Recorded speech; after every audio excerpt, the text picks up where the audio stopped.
Hi everybody, it's Lauren and welcome back to Is This Legit? If you're new here, we normally fact check claims circulating YouTube and show you how as well.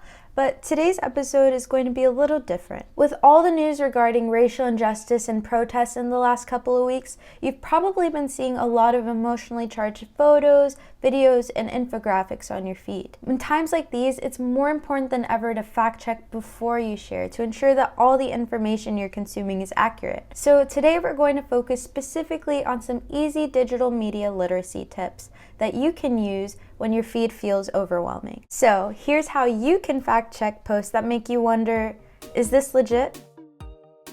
Keep in mind that high-profile, racially charged events are perfect targets for bad actors, both foreign and domestic, to create disinformation around. They create chaos by manipulating our emotions and turning us against each other.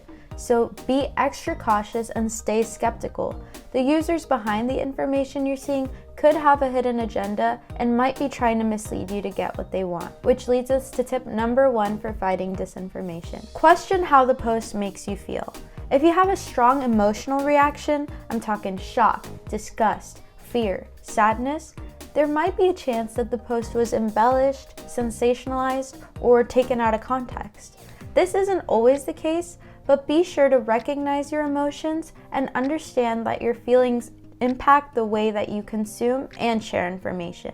So again, if you have a strong emotional reaction, it's usually a sign that you should stop, reflect, and fact check before you start sharing on gut reaction alone. Tip number 2, whenever you're looking at a questionable post, and this can be on literally any platform, be sure to ask yourself these 3 easy questions from the Stanford History Education Group. These are questions that professional journalists and fact checkers ask themselves daily. Who's behind the information? This question is super important and usually reveals a lot. Take a look at the person's bio or the website's About section and try to suss out and see if they have anything to gain from you believing or, more importantly, sharing that information. This can also help determine if the person or account is biased or if they're an expert at what they're talking about. What's the evidence? Keep an eye out for links, articles, studies, literally anything that backs up and supports their claim. If it's hard to find where they got their information from, that's usually a big red flag. And finally, what are other sources saying?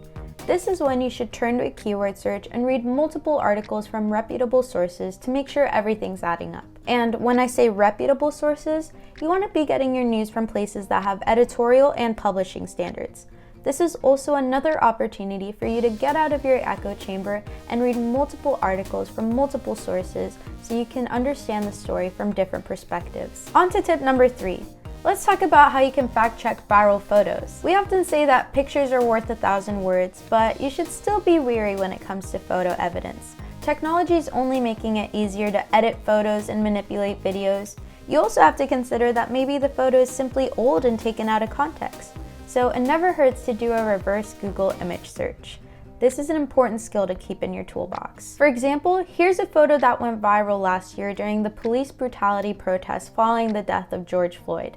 It claims that during the protest, someone stole the mall train in Minneapolis. This actually wasn't the case. Here's how to find out for yourself. First, take a screenshot of the claim. Then head to images.google.com. Then click search by image and upload the photo you're curious about. Google will then find articles, blogs, or other places where the same photo exists, plus similar images. Poking around the results, I eventually found this article from BuzzFeed. They did a roundup of all the false claims that were circulating during the protests, and as it turns out, this photo is actually from the Ferguson protests in 2014. And further, the train wasn't taken from a mall. So that photo was old and taken out of context. And as you just saw, it really doesn't take that much extra time out of your day to do a reverse image search before you share. Now, our final tip is sometimes the hardest one to put into practice.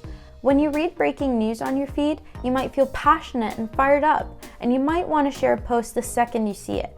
But sometimes not sharing is the best thing you can do at that moment. During breaking news, there can be a lot of conflicting information, and that can make scrolling through your feed super confusing. So ideally, you want to see 3 to 4 reputable sources reporting the same information before you share. Waiting to share until you're absolutely sure the claim is true is a key step in slowing the spread of misinformation. With social media, we all have a responsibility to make sure that we're not part of the problem. But seriously, you have all the tools you need to fact check on your own, critical thinking being one of them. It's just a matter of putting these skills into practice. Although times like these can make being online tough, we all need to do our part to stop the spread of misinformation. In my mind, if you have followers, you are an influencer. So be sure to do your following a favor and fact check before you post. I know this video was a little different, but I hope it was helpful. If you want to receive more media literacy tips like this one, be sure to subscribe and follow us across social media at @MediaWise so you don't miss any of our fact checks. See you next time. Don't compromise, be media wise.